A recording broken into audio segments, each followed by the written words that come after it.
কি সব রান্না করো? তোমার রান্নার থেকে আমাদের খালার হাতের রান্নায় অনেক মজা। এমনটাই বলেছিল আমার স্বামী আমাকে। যখন আমি ঢাকায় আসি 2017 সালে, ঢাকায় আসার পরে আমার হাজবেন্ডের আমার হাতের রান্না অনেকটাই ভালো লাগতো না। যেহেতু সে 20 বছর যাবৎ ঢাকায় থাকে, আমি আসার আগেও সে 18 বছর ঢাকায় থেকেছে, সেই স্টুডেন্ট লাইফ থেকে। তো বুয়ার হাতের রান্না খেতে খেতে তার এমন একটা অভ্যেস হয়ে গেছে যে তার বুয়ার হাতের রান্নাই ভালো লাগে। তো আমি যখন ঢাকায় এসে তাকে রান্না করে খাওয়াতাম, আমার হাতের রান্না তার কাছে ভালো লাগতো না। সে আমার রান্নার অনেক খুঁটিনাটি ভুল ধরতো। ঝাল কম, মানে ঝাল বেশি হয়েছে, তারপরে লবণ বেশি হয়েছে। আমরা তো বাড়িতে, গ্রামের মানুষ, বাড়িতে থাকতাম। আমার শ্বশুর শাশুড়ি, আমার শাশুড়ি রান্না করতো, তো অনেক চড়া মশলা, লবণ এগুলা খেত। তো আমি ওইভাবেই রান্না করতাম সবার মতো করে। ওইভাবে রান্না করতে করতে আমি আমার শাশুড়ি মায়ের মতোই রান্না শিখে গেছিলাম। তো ঢাকায় এসে যখন আমি আমার মতো করে রান্না করতাম, তখন আমার হাজব্যান্ড সেই রান্নাগুলো খেতে পারতো না। আবার আমার হাজব্যান্ডের খুশি মতো যদি আমি রান্না করতে যেতাম, তাহলে সেই খাবারটা আমি খেতে পারতাম না।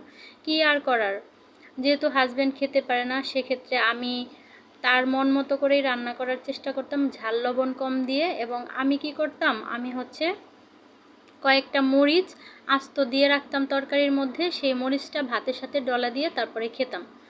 তো আমার হাজব্যান্ড আমাকে অনেক রান্না শিখিয়েছে, তার মধ্যে এই ডাল চচ্চড়িটাও আমাকে শিখাইছে। আমি বাড়িতে যখন ছিলাম, এটা আমি জানতাম না যে এইভাবে ডাল চচ্চড়ি করে খাওয়া যায়। তো আমি যখন ঢাকায় আসছি, আসার পরে ও আমাকে এটা শিখাইছে যে এইভাবে ডাল চচ্চড়ি করলে অনেক মজা হয় খেতে। আমাদের খালা আমাদেরকে মেসে এইভাবে ডাল চচ্চড়ি করে খাওয়াইতো। তো ডাল চচ্চড়িটা করার জন্য আমি প্রথমে কড়াইয়ের মধ্যে তেল দিয়ে, তারপরে কিছু কালি জিরা আর জিরা দিয়ে দিয়েছি, আস্ত জিরা তার মধ্যে, আর কিছু পেঁয়াজ কুচি, কাঁচামরিচ কুচি এবং আস্ত কিছু রসুন দিয়েছি। আর অবশ্যই শুকনো মরিচ দিতে হবে। আর আমি যেহেতু অনেক ঝাল খাই, সেজন্য আমি কিছু আস্ত কাঁচামরিচও দিয়ে দিয়েছি। তো এভাবে ডালটা দিয়ে তারপর আপনার করতে হবে, একদম বেশি পানি দেওয়া যাবে না, যাতে ডালটা গলে না যায়। তো ঢেকে দিয়ে ভাপে ডালটা সিদ্ধ করতে হবে। তো এইভাবে আমি ডালটা চচ্চড়ি করে নিলাম।